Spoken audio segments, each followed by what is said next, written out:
13 سے 35 تک، 13 سے 35 ہجری تک حضرت عثمان رضی اللہ عنہ کا دور رہا، اور اس کے بعد 35 سے 40 ہجری 5 سال، تقریباً 5 سال حضرت علی رضی اللہ عنہ نے حکومت کی۔ اب حضرت ابو بکر صدیق رضی اللہ عنہ کا کیسے آیا تھا یہ جی، حضرت عمر فاروق نے حضرت ابو عبیدہ بن جراح کا نام لیا تھا، لیکن ابو عبیدہ رضی اللہ عنہ جن کا یہ امین الامت جن کو کہا گیا، انہوں نے حضرت ابو بکر صدیق کا نام لیا تھا۔ اب چلیں جی، حضرت ابو بکر صدیق 572 عیسوی میں پیدا ہوئے، حضور صلی اللہ علیہ وآلہ وسلم سے صرف 2 سال چھوٹے تھے۔ اچھا، 2 سال کے بعد حضور پاک صلی اللہ علیہ وآلہ وسلم کی وفات کے 2 سال بعد ہی آپ کی ڈیتھ بھی ہوئی ہے، اور آپ کی جو پیدائش ہے وہ بھی 2 سال بعد ہوئی۔ آپ کا نام عبد الکعبہ رکھا گیا تھا، آپ کے گھر والوں نے عبد الکعبہ نام رکھا تھا۔ حضرت اس کے بعد قبول اسلام کے بعد آپ کا نام عبداللہ نبی پاک صلی اللہ علیہ وآلہ وسلم نے رکھا۔ ابو بکر کنیت، صدیق اور عتیقہ آپ کے لقب تھے۔ بکر کا مطلب ہوتا ہے اونٹ، بکر عربی میں جوان اونٹ کو کہتے ہیں، تو حضرت ابو بکر صدیق چونکہ اونٹ کی تمام بیماریوں اور مزاج سے واقف تھے، اس لیے ان کا نام ابو بکر رکھا۔ اب یہ آپ کو آ سکتا ہے کہ ابو بکر نام کیوں رکھا گیا جی؟ اونٹ کی تمام بیماریوں سے واقف ہونے کی وجہ سے آپ کا نام ابو بکر رکھا گیا۔ بکر عربی میں جوان اونٹ کو کہتے ہیں، یعنی بکر کا میننگ جوان اونٹ ہے۔ آپ کے والد کا نام عثمان اور کنیت ابو قحافہ تھی۔ آپ کو فتح مکہ کے موقع پر اسلام قبول کرنے کی سعادت ہوئی۔ حضرت ابو بکر آپ صلی اللہ علیہ وسلم کی وفات کے بعد 14 ہجری میں فوت ہوئے۔ آپ صلی اللہ علیہ وآلہ وسلم کی والدہ کا نام سلمہ اور ام الخیر کنیت تھی۔ اس کے بعد حضرت ابو بکر کا تعلق قریش کی قبیلہ بنو تمیم سے تھا۔ آپ کا شجرہ نسب چھٹی پشت میں جا کر حضور پاک صلی اللہ علیہ وآلہ وسلم کے خاندان میں مل جاتا تھا۔ چلیں جی، اب یہ دیکھ لیں، چھٹی پشت میں حضرت ابو بکر صدیق کا شجرہ نسب آپ صلی اللہ علیہ وآلہ وسلم سے ملتا ہے، اور 5ویں پشت میں حضرت عثمان غنی کا ملتا ہے، اور 8ویں پشت میں جا کر حضرت عمر فاروق کا سلسلہ نسب ملتا ہے، اور حضرت علی رضی اللہ عنہ تو پہلی پشت میں ہی حضور پاک صلی اللہ علیہ وآلہ وسلم کے رشتہ دار تھے، کیونکہ چچا کے بیٹے تھے۔ اس کے علاوہ حضرت عمر فاروق نے جو اسلام قبول کیا ہے وہ 34 سال کی عمر میں، 34 ایئرس کی عمر میں کیا ہے۔ حضرت عمر فاروق نے 27 سال کی عمر میں اسلام قبول کیا ہے، اور حضرت علی رضی اللہ عنہ نے 14 سال کی عمر میں اسلام قبول کیا ہے۔ ٹھیک ہو گیا۔ دوسرا، حضرت ابو بکر صدیق کا تو آپ کو پتہ ہی ہے، 2 سال چھوٹے ہیں۔ جیسے ہی آپ صلی اللہ علیہ وآلہ وسلم کے پاس وحی آتی ہے قرآن پاک کی پہلی، تو ساتھ ہی حضرت ابو بکر صدیق ہی مان لے آتے ہیں، یعنی آپ 2 سال چھوٹے تھے تو 40 سال حضور پاک صلی اللہ علیہ وآلہ وسلم پر وحی نازل ہوتی ہے، تو 42 سال حضرت ابو بکر صدیق فوراً ہی مان لے آئے تھے۔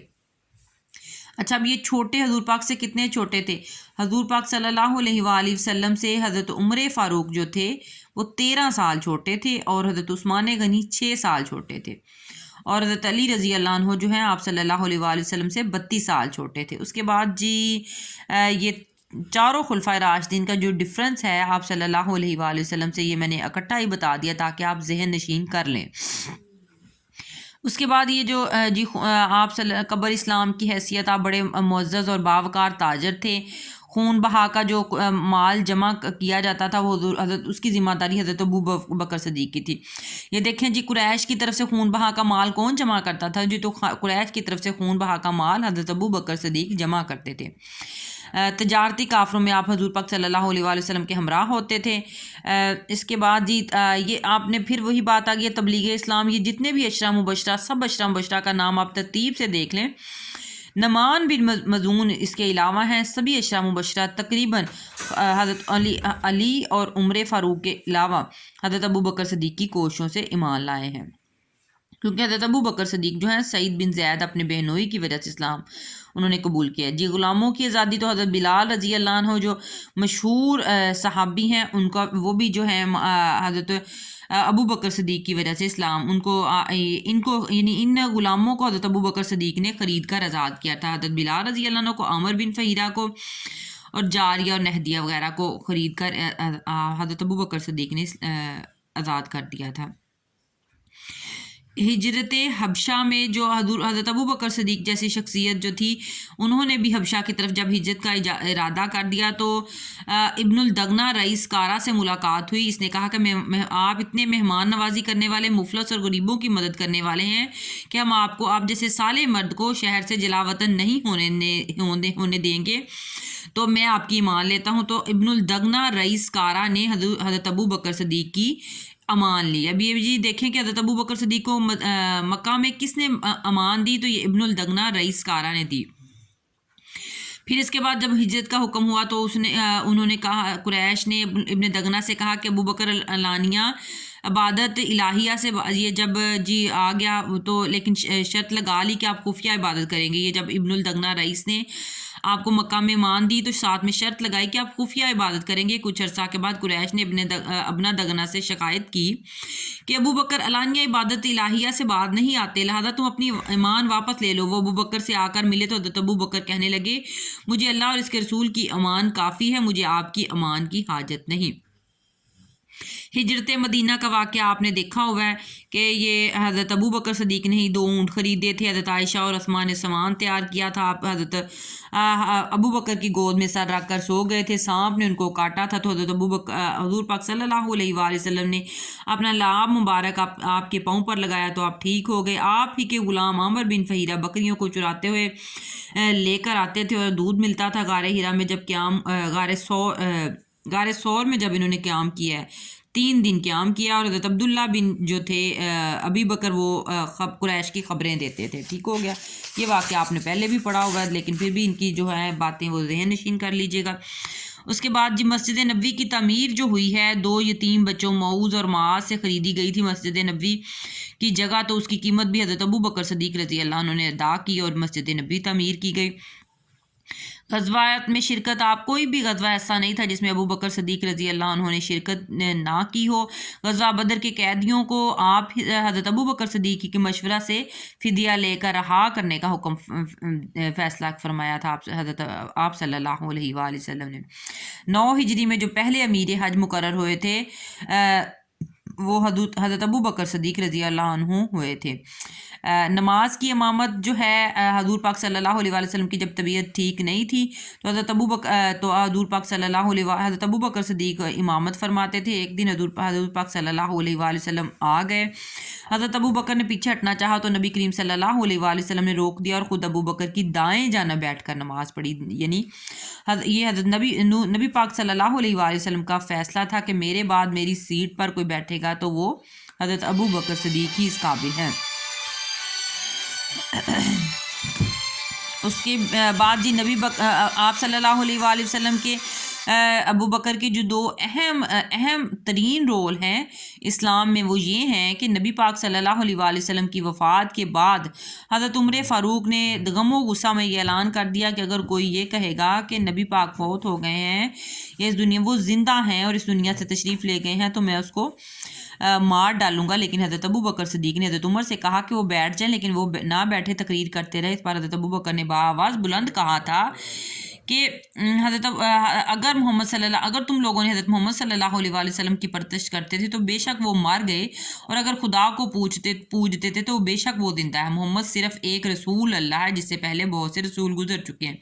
یعنی یہی بھی بڑا فتنہ شروع ہونے والا تھا لیکن حضرت ابو بکر صدیق رضی اللہ عنہ نے اپنی فراست سے اس کو قبول کر لیا اور تمام صحابہ کرام نے اس کا تقویٰ بھی آپ صلی اللہ علیہ رضی اللہ عنہ کا ظاہر ہے اسی حساب سے ہوگا. بڑا اہم ترین تقویٰ بھی ہے. اس کے بعد جی آپ کا ایک اور اہم واقعہ جو ہے تدبیر و فراست کے لیے یہ ہے مکہ جھوٹے مدعیان نبوت. آپ صلی اللہ علیہ وآلہ وسلم کی وفات کے بعد جھوٹے مدعیان نبوت کی سازش اور مسئلہ ارتداد سے یوں لگتا تھا جیسے پورا عرب ہی باغی ہو گیا. دشمنوں کی طرف سے مدینہ پر ہر وقت حملہ ہونے کی اطلاعات آ رہی تھیں، لیکن اس وقت حضور پاک صلی اللہ علیہ وآلہ وسلم نے ایک تو حضرت اسامہ کا لشکر بھیجا روم کی طرف اور وہ بھی بڑی فتح کا، جس کی وجہ سے مسلمان خوش ہو. پہلے تو حضور پاک صلی اللہ علیہ وآلہ وسلم کی وفات کے بعد یہ ایشو تھا کہ اب سارے روم، ایران اور شام کی طاقتیں اب کھڑی ہو گئی تھی کہ ہم ان کو نہیں چھوڑیں گے. لیکن لشکر اسامہ جب جیت کر آیا تو اس کے بعد یہ جو غزوہ موتا کی طرف گیا تھا اور زید بن حارثہ جو شہید ہو گئے تھے، تو ان کے بیٹے حضرت اسامہ کو حضور پاک نے اپنی زندگی میں بھیجا تھا، تو پھر اسی لشکر کو، لیکن آپ کی بیماری کی وجہ سے نہ جا سکا تھا، تو اسی لشکر کو حضرت ابو بکر صدیق نے سب سے پہلے بھیجا تاکہ جو آپ صلی اللہ علیہ وآلہ وسلم کا چھوڑا ہوا کام ہے پہلے وہ کمپلیٹ کیا جائے۔ تو اس لشکر کی جیت سے تمام طاقتوں کو بیرون عرب اور اندرون عرب پتہ چل گیا کہ اسلام اب بھی اتنا ہی مضبوط ہے جتنا حضور پاک صلی اللہ علیہ وآلہ وسلم کی زندگی میں تھا۔ اس کے بعد جھوٹے مدیان نبوت جو تھے، 4-5 جھوٹے مدیان نبوت تھے۔ طلحہ دی سجاہ بنت حارث ایک عورت تھی، یہ سجاہ بنت حارث، اور بنو حنفیہ کا سردار یمامہ بن کذاب تھا۔ ان دونوں نے آپس میں شادی کر لی تھی، سجاہ نے اور یمامہ نے، تاکہ یہ جو ہے وہ طاقت دے سکے اس نظریے کو کہ وہ اب نبی وہ ہے۔ یمامہ چاہتا تھا کہ اب نبی وہ بنے، لیکن حضرت ابو بکر صدیق نے، یہ تقریباً ابو بکر صدیق کے دور کی تمام جنگیں جو ہیں خالد بن ولید نے لڑی ہیں، تو حضرت ابو بکر صدیق نے یہ فتنہ ارتداد، یہ جو جھوٹی نبوت کا فتنہ ہے وہ ختم کیا۔ اس کے بعد ان کا یہ بھی کارنامہ ہے کہ انہوں نے اس مسلمانوں کو ایک کے لیے ایک قرآن، کیونکہ جنگ یمامہ میں بہت سے مسلمان شہید ہو گئے تھے، تو پھر قرآن پاک کو جمع، حضرت عمر فاروق نے مشورہ دیا کہ قرآن پاک کو جمع کر لیں، یہ نہ ہو کہ حفاظ کرام جیسے جیسے شہید ہوتے جا رہے ہیں تو کوئی قرآن پاک کو یاد کرنے والا نہ ہو، تو پھر حضرت ابو بکر صدیق نے قرآن پاک کو جمع کیا۔ آپ کی وفات 21 جمادی الثانی 13 ہجری کو ہوئی۔ اسی رات آپ صلی اللہ علیہ وآلہ وسلم کو نبی کریم کے پہلو میں دفن کر دیا گیا۔ دوسرے خلیفہ ہیں حضرت عمر فاروق، 1323 ہجری ان کا ہے عرصہ خلافت ہے، 10 سال۔ ان کا نام عمر تھا، فاروق لقب تھا، والد محترم کا نام خطاب تھا۔ آپ کا خاندان قریش کی شاخ بنو عدی سے تعلق رکھتا تھا، یہ 8ویں پشت والا میں نے آپ کو بتا دیا ہے۔ آپ کے جدی اعلیٰ عرب کے باہمی تنازعات میں ثالث اور سفیر ہوا کرتے تھے۔ اس کے بعد جب قریش کی قبیلہ کسی قبیلہ سے نبرد ازماں ہوتا تو فوج کا سپہ سالار مغیرہ ہوا کرتا تھا۔ آپ کی والدہ ختم ہاشم بن مغیرہ کی بیٹی تھی۔ حضرت عمر نبی کریم صلی اللہ علیہ وآلہ وسلم کی ولادت کے 13 سال بعد مکہ میں پیدا ہوئے۔ اسی طرح سن پیدائش 582 بنتا ہے۔ آپ حضور پاک صلی اللہ علیہ وآلہ وسلم سے 13 سال چھوٹے تھے۔ یہ جب آپ نے اسلام قبول کیا تو آپ 17 پڑھے لکھے آدمیوں میں آپ کا شمار ہوتا تھا۔ حضور پاک صلی اللہ علیہ وآلہ وسلم نے ان کے اسلام قبول کرنے کی دعا خود مانگی تھی کہ دو آدمیوں میں سے ایک کے ذریعے اسلام کو طاقت دے دے، ابو جہل اور عمر بن خطاب، ان دونوں کے ذریعے، اور پھر عمر بن خطاب کے حق میں دعا قبول ہوئی۔ فاروق کا لقب، کیونکہ آپ نے علانیہ ہجرت کی، جبکہ 13 نبوی کو ہجرت کا واقعہ ہو تو آپ نے علانیہ ہجرت کی، اور جب آپ نے اسلام قبول کیا تو فوراً آپ مسجد نبوی میں خانہ کعبہ میں نماز ادا کرنے لگے، اسی لیے فاروق کا لقب آپ کو عطا کیا کہ آپ نے فرق کر دیا اسلام میں۔ اس کے بعد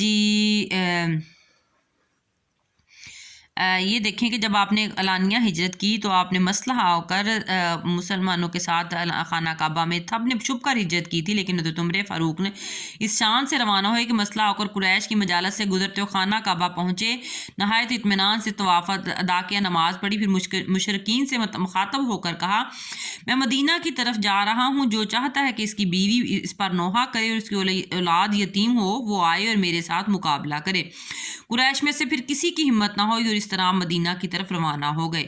بیعت خلافت ہے، حضرت ابو بکر صدیق رضی اللہ عنہ نے نبی کریم کی وفات کے وقت ثقیفہ بنی سعادہ میں بھی خلافت کے لیے حضرت عمر فاروق کا نام تجویز کیا تھا۔ عمر فاروق نے ابو عبیدہ بن جراح کا نام لیا تھا، اور ابو عبیدہ بن جراح نے حضرت ابو بکر صدیق کا نام لے دیا تھا، اور حضرت ابو بکر صدیق نے خود حضرت عمر فاروق کا نام تجویز کیا تھا کہ میرے بعد خلیفہ حضرت عمر فاروق کو ہونا چاہیے۔ اس کے بعد انہوں نے کبائر صحابہ حضرت عبد الرحمن بن عفان اور حضرت عثمان بن عفان اور اس کے حضرت علی، حضرت طلحہ اور قبیلہ اس کے سردار اسید بن حقیر اور دیگر احباب سے رائے طلب کی، اور پھر خود وصیت لکھوائی کہ عمر فاروق کو، جبکہ عمر فاروق نے جب حضرت عثمان رضی اللہ عنہ کا انتخاب جو اس طرح سے ہوا تھا کہ 6 صحابہ کی کمیٹی بنا دی گئی تھی، اس طرح ان کا تقرر ہوا تھا۔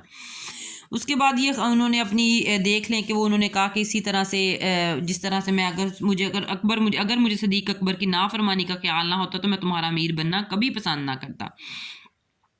اصل جو اسلام میں فتوحات ہوئی ہیں آپ صلی اللہ علیہ وآلہ وسلم کے دور کے بعد، یہ حضرت ابو بکر صدیق عمر فاروق کے زمانے میں، کیونکہ حضرت ابو بکر صدیق کو تو اور مسائل بڑے تھے، فتنہ ارتداد، یہ جو نئے نئے نبی اٹھ رہے تھے ان کا بڑا مسئلہ تھا، اس کے بعد یعنی تھوڑا سا اس وقت کنٹرول کرنا تھا آپ صلی اللہ علیہ وآلہ وسلم کو چیزوں، آپ صلی اللہ علیہ وآلہ وسلم کے بعد زکوٰۃ کا ایشو تھا، لوگ نماز سے پھر رہے تھے، ان چیزوں کے مسائل تھے، وہ آپ حضرت ابو بکر صدیق نے اپنی فہم و فراست سے بڑی اچھی طرح کنٹرول کر لیے۔ لیکن اسلام کا جو اراضی میں ہوا ہے، مطلب 22 لاکھ رقبہ جو فتح ہوا ہے، یہ حضرت عمر فاروق کے دور میں ہوا ہے۔ اب دیکھیں جی، شام اور ایران اور عراق، یہ جو بیرونی عرب طاقتیں تھیں، یہ ساری کی ساری یہ سرنڈر کی ہیں حضرت عمر فاروق کے دور میں۔ یہ اس کی ڈیٹیل تھوڑی سی میں آپ کو بتا دیتی ہوں، کیونکہ باقی ظاہر ہے جنگ یرموک، شام کی جو فتح ہے، یہ 15 ہجری کو یعنی 13 ہجری کو آپ آ رہے ہیں، اور 15 ہجری کو ابو عبیدہ بن جراح نے جو ہے خالد بن پہلے جنگ قادسیہ کا محاذ ہوا تھا 14 ہجری میں، سعد بن ابی وقاص اس کے سپہ سالار تھے، اور یہ ایران فتح ہو گیا تھا سعد بن ابی وقاص۔ اس کے بعد جی یہ 14 ہجری میں ہی عراق فتح ہوا جنگ جلولہ کے ذریعے، جنگ جلولہ اس کا نام ہے۔ 14 ہجری میں عراق اور ایران کی فتح ہو چکی تھی۔ اس کے بعد جنگ یرموک 15 ہجری میں شام کی فتح بھی کر دی گئی۔ اسی جنگ میں، جنگ یرموک میں، خالد بن ولید کو معزول کر کے سپہ سالار ابو عبیدہ بن جراح کو بنا دیا گیا، ٹھیک ہو گیا۔ اس کے بعد مصر کا علاقہ 20 ہجری میں حضرت عمر بن العاص نے فتح کیا، اور اسی طرح سے جو فتح کرتا گیا، یہ ان علاقوں کا گورنر یا وزیر اعلیٰ یا سپہ سالار آپ حضرت عمر فاروق ان کو بناتے رہے، ٹھیک ہو گیا۔ اس کے بعد حضرت عمر فاروق کی کو شہید ایک مجوسی غلام ابو لولو فیروز نے شہید کیا۔ دوران نماز آپ پر قاتلانہ حملہ کیا، جس سے آپ زخمی ہو گئے۔ زخمی ہونے کے 3 دن بعد تک بیمار رہے، اور یکم محرم 24 ہجری کو امت مسلمہ کے اس عظیم رہنما نے اپنے بیٹے سے کہا کہ میری پیشانی زمین سے لگا دو، اور سجدے کی حالت میں جان اپنے رب کے سپرد کر دی۔ جی اس کے بعد جی حضرت عثمان غنی آ جاتے ہیں۔ یہ آپ ان کے اوصاف دیکھ لیجئے گا، جو مین باتیں تھیں وہ میں نے ان کی بتا دی ہیں۔ اس کے بعد جی حضرت عثمان غنی رضی اللہ عنہ ہیں جی۔ اب نام عثمان، کنیت ابو عبداللہ، لقب ذوالنورین تھا، والد کا نام عفان اور والدہ کا نام اروی تھا۔ آپ عام الفیل کے 6 سال بعد پیدا ہوئے۔ آپ نبی کریم صلی اللہ علیہ وآلہ وسلم سے 6 سال چھوٹے تھے۔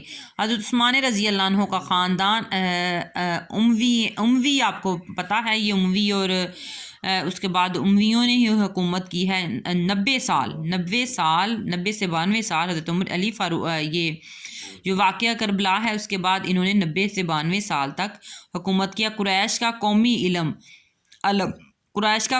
علم یعنی جھنڈا عقاب اسی خاندان کے پاس تھا۔ جنگ فجار میں اسی خاندان کے نامور سالار حرب بن امیہ سالار تھا۔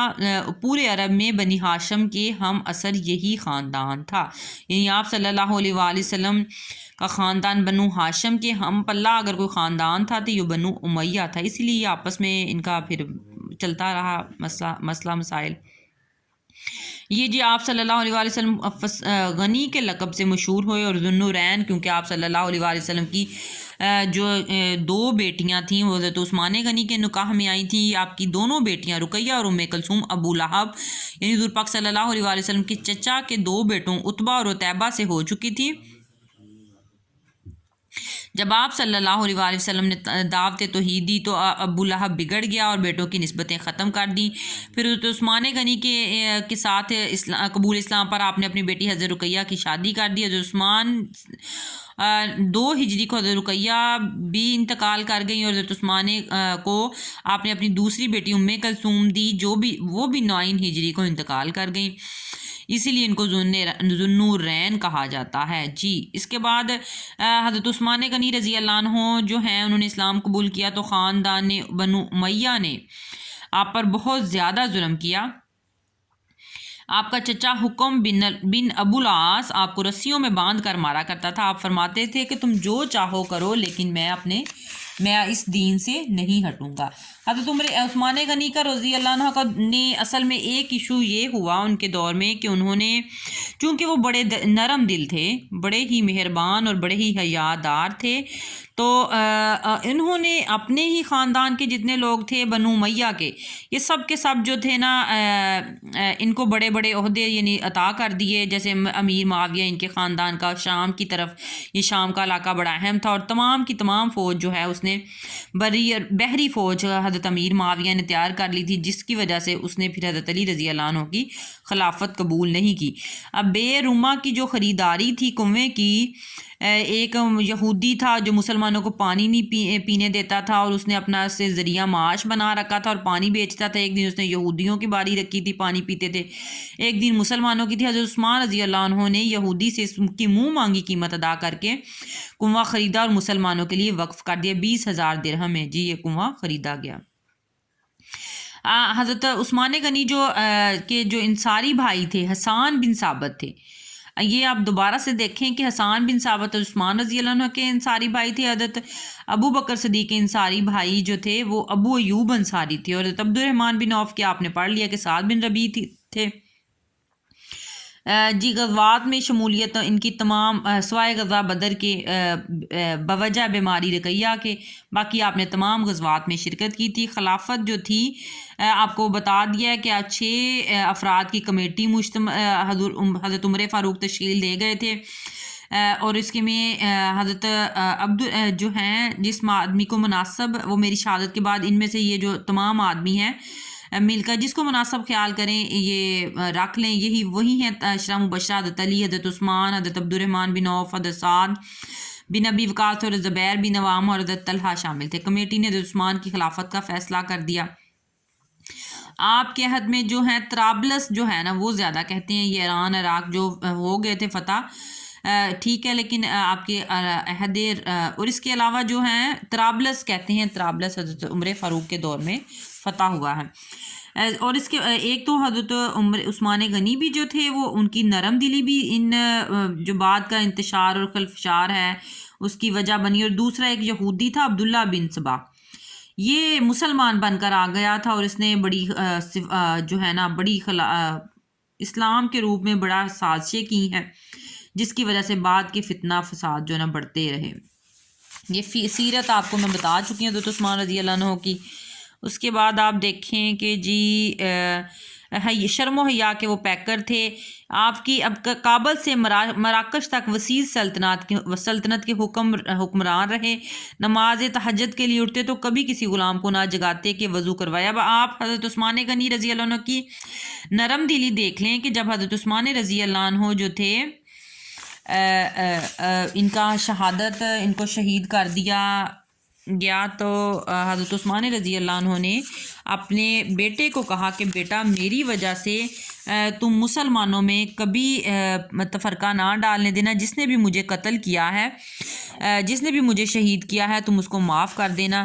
یہ وہ حضرت عثمان غنی رضی اللہ عنہ خود ہی کہہ کر گئے تھے۔ ایون جب یہ محاصرہ لیے 40 دن آپ کا یہ دیکھیں بے مثال صبر آپ کا دیکھیں، چند 100 فسادیوں نے آپ کے گھر کا محاصرہ کیا، تو آپ نے ان کو ہٹانے اور کچلنے کے لیے اسلامی فوج کا حکم نہ دیا، کیونکہ اسلامی فوج بھی حالانکہ حضرت عثمان رضی اللہ عنہ کے انڈر تھی، بلکہ سختی سے منع کر دیا کہ فسادی چونکہ مسلمان ہے لہذا میں مسلمان کے قتل کی اجازت نہیں دے سکتا۔ آپ نے مسلسل صبر کیا، 40 دن کے محاصرے میں آپ کو ان ظالموں نے بہت پریشان کیا۔ دیکھیں جی یہ خلفائے راشدین اتنے نرم دل تھے کہ چونکہ لیکن ساری پاور ان کے پاس تھی، لیکن چونکہ مسلمانوں کے قتل عام کا خدشہ تھا اسی لیے وہ چپ کر گئے۔ پھر جو اس کے بعد آپ حضرت علی رضی اللہ عنہ کی باری آتی ہے۔ حضرت علی رضی اللہ عنہ کا نام ابو علی نام ہے، ابو الحسن اور ابو تراب کنیت ہے، مرتضی، اسد اللہ اور باب العلم القابات ہیں ان کی۔ حضرت علی کی ولادت بعثت نبوت سے 10 سال قبل 603 عیسوی کو حرم کعبہ میں ہوئی۔ حضرت علی کے والد کا نام حضرت ابو طالب بن عبد المطلب بن ہاشم ہے، آپ نبی کریم کے چچا زاد بھائی تھے۔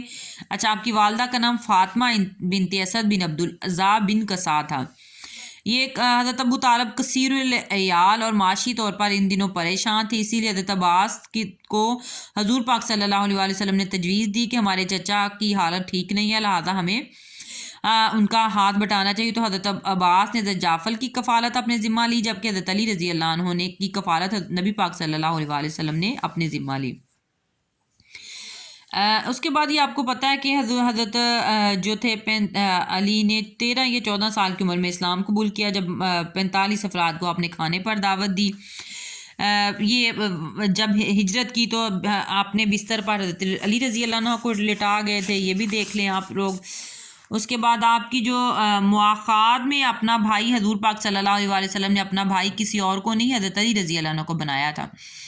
آپ کی شادی حضرت علی کی شادی کی عمر 23 یا 24 سال کی ہوگی کہ نبی کریم صلی اللہ علیہ وسلم نے آپ کو دمادی کا شرف عطا فرمایا اور اپنی بیٹی فاطمہ الزہرا سے آپ کا نکاح فرما دیا۔ آپ کی خلافت 35 تا 40 ہجری 5 سال رہی۔ آپ کے دور کے جو مسائل تھے وہ بڑے پریشان کن تھے، کیونکہ ایک طرف تو قصاص عثمان کا مطالبہ امیر معاویہ نے کر دیا تھا، اور اس نے آپ کی بیعت سے انکار اس وقت تک کر دیا تھا، کہتا ہے کہ اگر عثمان غنی کا قصاص لیں تو پھر ہم آپ کی بیعت کریں گے۔ مطالبہ امیر معاویہ کا غلط تھا، کیونکہ اس مسلمانوں کے بیچ میں سے جب کسی کا پتہ ہی نہیں تھا تو وہ کیسے قصاص لیتے؟ ان کو چاہیے تھا کہ وہ ان کی خلافت قبول کر لیتے۔ حالانکہ حضرت علی نے کہا کہ آپ لوگ اس معاملے کو چلنے دیں، جیسے ہی پتہ چل جاتا ہے کہ ان کی شہادت میں کون لوگ شریک ہیں تو میں فوراً ان کا اسی کی وجہ سے حضرت عائشہ رضی اللہ عنہ جو تھیں وہ بھی آئی تھیں حضرت علی رضی اللہ عنہ کے ساتھ جنگ کرنے۔ حضرت زبیر بن عوام جو بڑے مشہور صحابی ہیں وہ آئے تھے ان کے ساتھ، اور آپس میں دونوں فریقین کا معاملہ طے پا گیا تھا، لیکن صرف خارجی یعنی یہی جو لوگ تھے ان لوگوں نے جان کے سازش کی اور ان دونوں گروہوں کو رات کی طریقی میں دونوں پر حملہ کر دیا تاکہ یہ اور وہ دھوکے سے لڑائی شروع ہو گئی، جس کی وجہ سے بہت سے مسلمانوں کا قتل عام ہوا۔ ایسے ہی جنگ صفین، یہ جنگ جمل 36 ہجری میں ہوئی اور جنگ صفین 37 ہجری میں ہوئی، ٹھیک ہو گیا۔ اور جنگ نہروان یہ جو خارجی ہیں، جنگ صفین جو تھے اسی وجہ سے ہوا نا کہ قصاص عثمان کے مطالبے پر جنگ صفین حضرت امیر معاویہ کے ساتھ حضرت علی رضی اللہ عنہ کی جنگ تھی، جنگ جمل حضرت عائشہ کے ساتھ تھی اور جنگ صفین حضرت امیر معاویہ کے ساتھ تھی، جس کے بعد جس جنگ میں یہ امیر معاویہ کے لوگوں نے چونکہ ہار رہے تھے، ان لوگوں نے اپنے نیزوں کے اوپر قرآن پاک کو اٹھا لیا تھا، اور پھر حضرت علی رضی اللہ عنہ نے بھی یہ قرآن پاک کو دیکھ کر ان لوگوں نے ہتھیار پھینک دیے تھے، اور پھر واقعہ تحکیم ہوا تھا۔ آپس میں انہوں نے صلاح مشورہ کیا کہ ہم صلاح مشورے سے معاملہ طے کر لیتے ہیں، اور دو لوگ ابو العاص عمر بن العاص اور حضرت ابو موسیٰ اشعری، حضرت علی رضی اللہ عنہ کی طرف سے ابو موسیٰ اشعری اور حضرت عمر بن العاص نے فیصلہ کیا کہ یہ دونوں لوگ فیصلہ کریں گے، اور عمر بن العاص نے پھر دھوکے سے حضرت ابو موسیٰ اشعری کو کہا کہ تم پہلے کہو کہ ہم دونوں معزول کر دیتے ہیں، امیر کو معاویہ کو بھی معزول کر دیتے ہیں اور حضرت علی رضی اللہ عنہ کو بھی معزول کر دیتے ہیں، اور نئے کسی بندے کا تقرر کرتے ہیں۔ آپس میں تو دونوں نے یہ صلاح مشورہ کیا، لیکن جب سٹیج پر آئے تو حضرت عمر بن العاص نے چلاکی سے حضرت ابو موسیٰ اشعری کو کھڑا